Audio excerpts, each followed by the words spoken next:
Bon matin, la famille des huiles essentielles Yogi Sauvage, Gabrielle Hélène, la Yogi Sauvage, ici en direct avec vous ce matin pour faire un Spotlight Reel, une petite capsule éducative.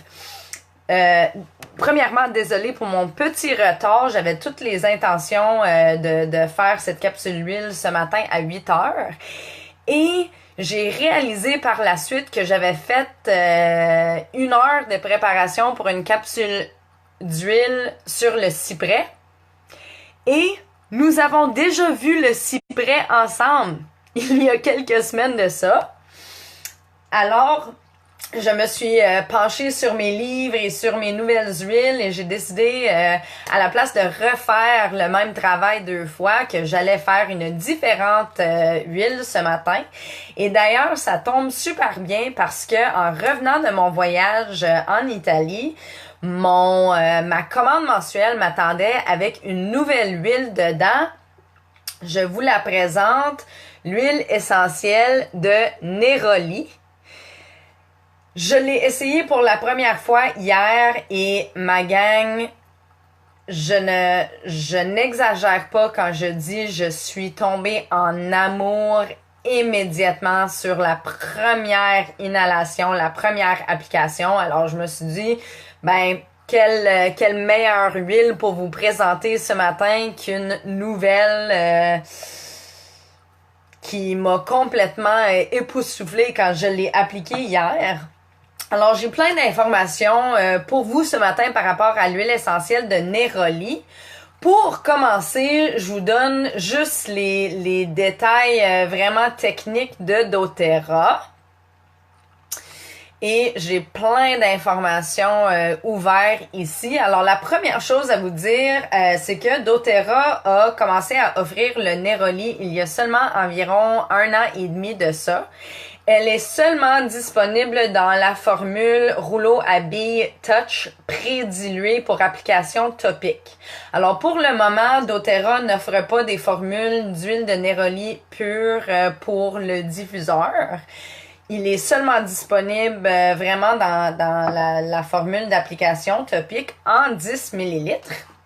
Je voulais vous donner aussi l'information par rapport au 10 ml Neroli Touch. Il est disponible au Canada. Il provient des fleurs de l'oranger amer. Et le tarif, si vous avez une compte doTERRA, est de 60$. Si vous n'avez pas de compte doTERRA, le prix de revente normal est de 80$ et il vaut 50 points pour le monde qui sont abonnés sur les achats mensuels pour accumuler des points produits. C'est quand même un assez gros montant de points qu'on reçoit quand on commande le Neroli. Alors, c'est super intéressant. Bon, pour vous donner juste un peu d'informations côté technique scientifique, le Neroli provient de l'Égypte. Et encore une fois, avec les informations par rapport au sourcing et le site web source2you.com, vous pouvez aller voir directement d'où provient notre huile Neroli et aussi en apprendre un peu plus sur les fermiers qui font la cultivation là-bas. Le nom latin que je voulais vous donner ce matin pour le Neroli, c'est l'Agrume X aurantium. Quelque chose de super fascinant que j'ai trouvé. Le Neroli provient des arbres de orange amer et, information pertinente, il y a en effet 3 huiles doTERRA qui proviennent de cet même arbre. Alors, il y a le Neroli qui vient du fleur de l'oranger amer. Il y a l'huile essentielle orange qui vient des pelures des fruits orangés. Et en fait, ok, je suis en rupture d'orange sauvage. Bon à savoir pour ma prochaine commande. Et finalement, le petit grain vient de cet même arbre aussi. Elle provient des feuilles, si je ne me trompe pas. Je l'avais lu ce matin, je veux pas vous donner des mauvaises informations. Petit grain, effectivement, des feuilles et aussi des petites branches sur les feuilles. Alors, c'est vraiment super intéressant.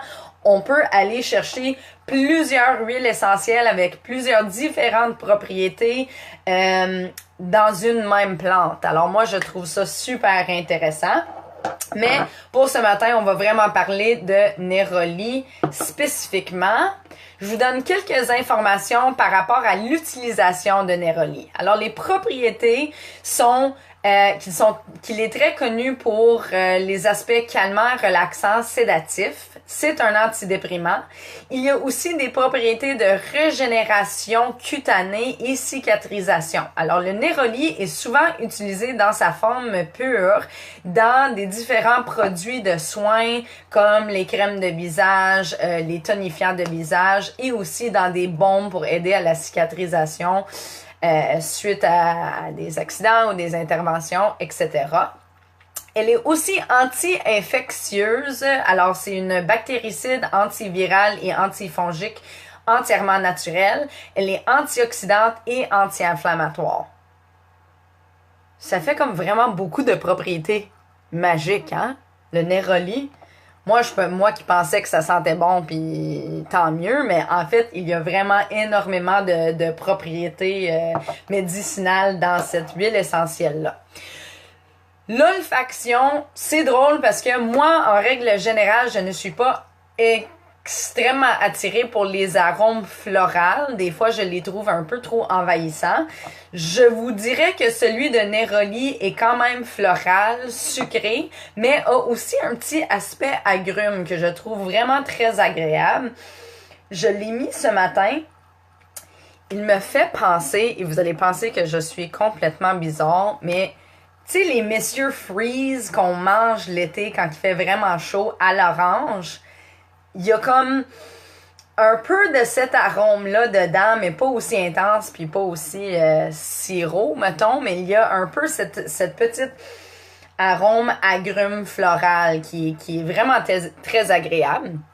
Le néroli, pour ses propriétés et utilisations les plus communs, encore une fois, ça serait pour aider à la régénération cutanée sur le visage, mais aussi c'est utilisé comme un calmant et un anti-stress.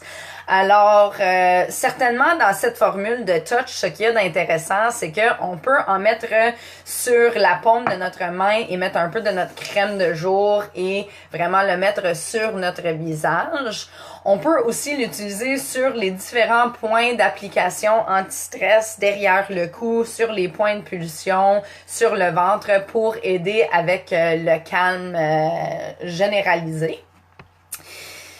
Quelques indications pour les rides, vergetures, crevasses, cicatrices, escarres, ulcères, stress, angoisse, troubles de sommeil, dépression, infection cutanée. On peut utiliser le néroli dans tous ces aspects-là.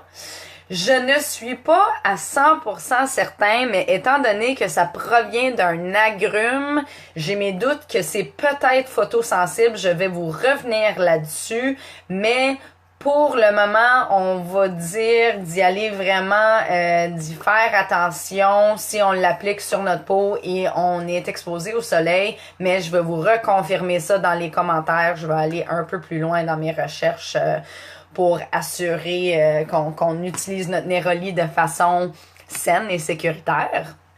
Le néroli n'est absolument pas consommable. Ce n'est pas une huile qu'on va utiliser à l'interne et en fait, on va toujours éviter les parties du corps qui sont plus sensibles. Alors, les yeux, l'intérieur des oreilles, on va l'éviter et on ne va pas le prendre à l'interne. Ce n'est pas du tout comestible comme huile.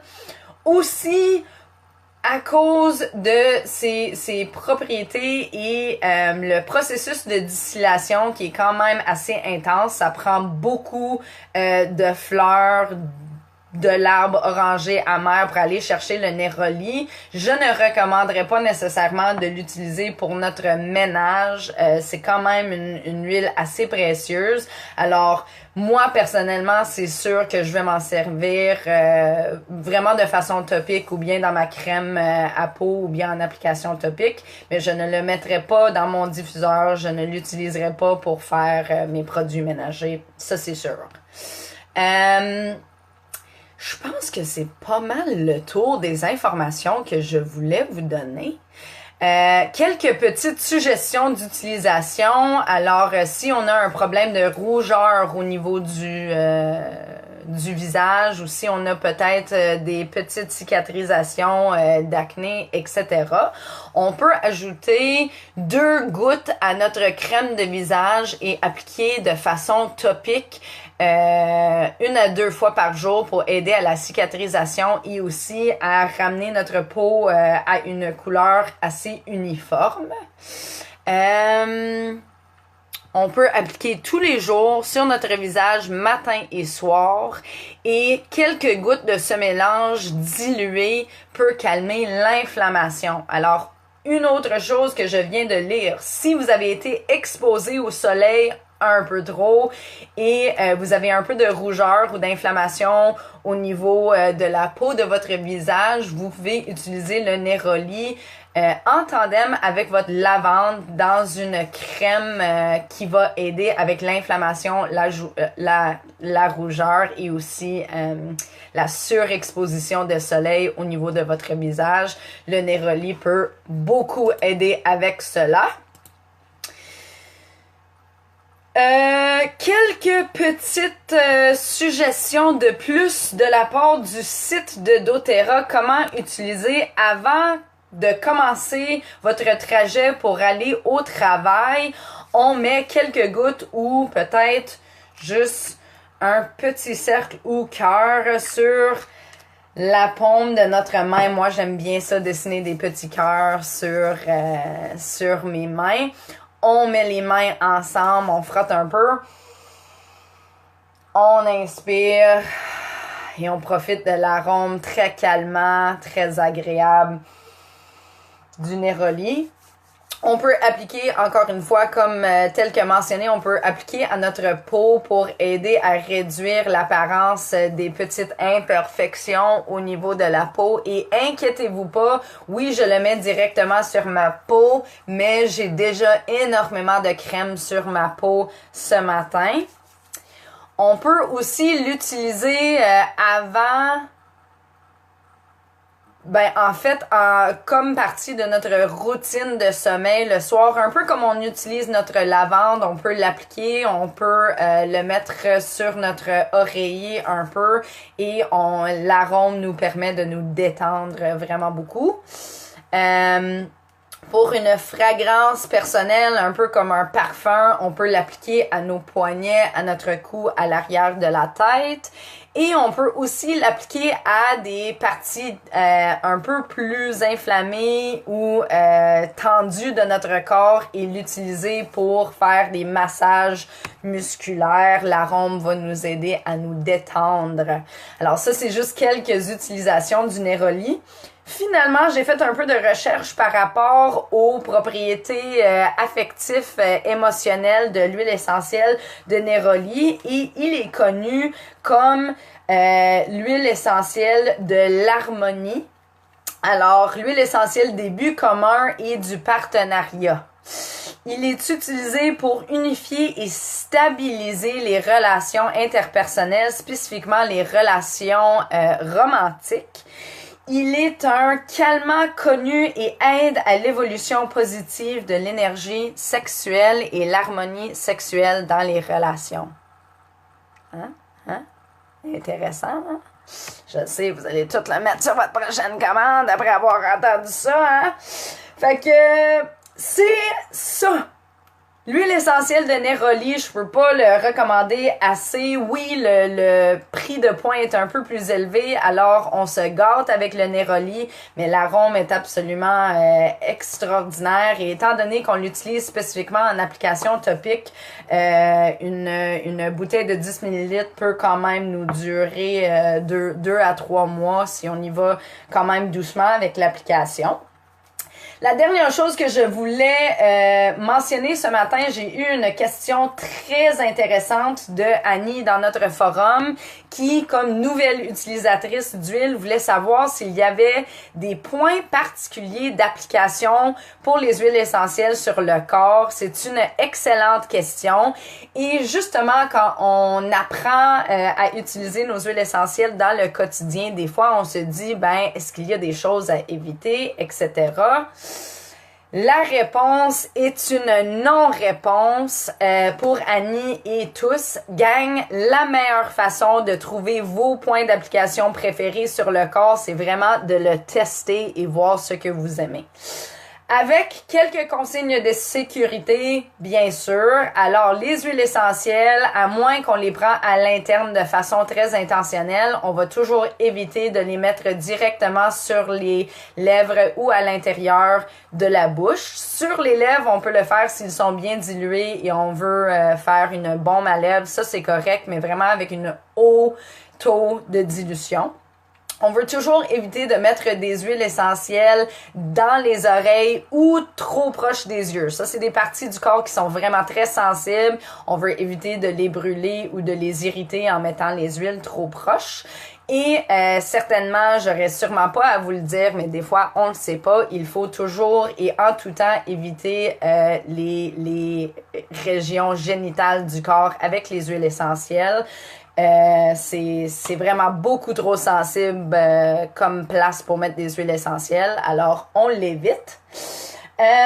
Pour ce qui est des parties du corps où on applique les huiles essentielles de façon topique, il y a plusieurs approches et ça dépend aussi un peu qu'est-ce qu'on cherche à faire et quelles huiles on veut utiliser. On peut appliquer des huiles essentielles sur notre visage bien diluées, mais certainement, il faut éviter de mettre des huiles trop chaudes sur notre visage.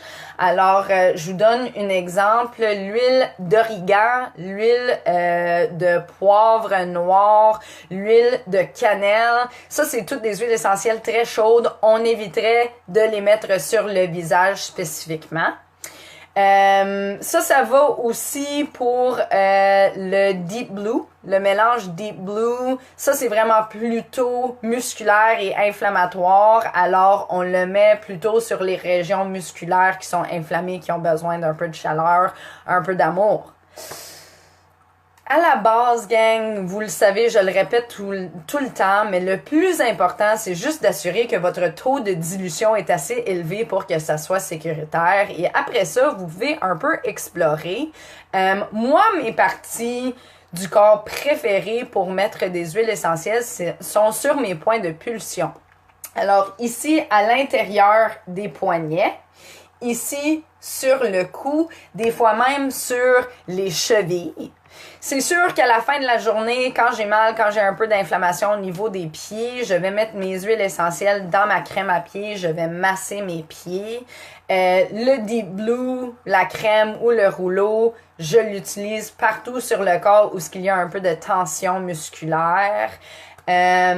Souvent, si je veux faire une combinaison topique et inhalation, je vais mettre mes huiles essentielles avec une huile porteur dans la paume de ma main. Je vais le frotter ensemble.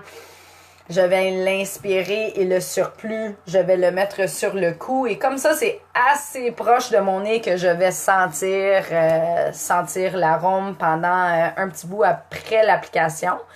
Alors, c'est un peu ça, la réponse, non-réponse. Il faut tester, il faut trouver les parties de votre corps que vous aimez, appliquer vos huiles dessus. Une autre chose que je fais très souvent, s'il y a une huile essentielle dont les bienfaits j'aimerais profiter une journée, mais peut-être l'arôme m'interpelle un peu moins pour quelconque raison. Je vais l'appliquer autour de mon nombril sans aller directement à l'intérieur. Et ça, c'est une partie du corps où ce que les bienfaits vont pouvoir rentrer de façon cutanée, mais il n'est pas tellement proche de mon nez que je vais le sentir pendant longtemps. Aussi, j'ai souvent vu passer des différents photos ou indices de comment et où appliquer les huiles essentielles. Alors moi, de mon côté, je vais faire un peu de recherche et je vais trouver certaines petites fichiers qui pourraient peut-être nous épauler là-dedans et je vais le poster dans notre groupe par la suite. Alors, je pense que c'est assez pour ce matin. Beaucoup d'informations. Je suis revenue de mon voyage plein d'inspiration. J'ai tellement hâte de passer l'automne avec vous tous, que ce soit en studio ou ici en direct pour les capsules éducatives. Si vous avez d'autres questions ou vous avez déjà utilisé l'huile essentielle de Neroli et vous voulez nous dire votre utilisation préférée, ça serait bien apprécié. Je vous souhaite une merveilleuse fin de votre semaine et on se revoit la semaine prochaine pour une autre capsule éducative et aussi quelques annonces par rapport aux activités à venir au mois d'octobre. Mouah! Je vous adore. Bonne fin de semaine!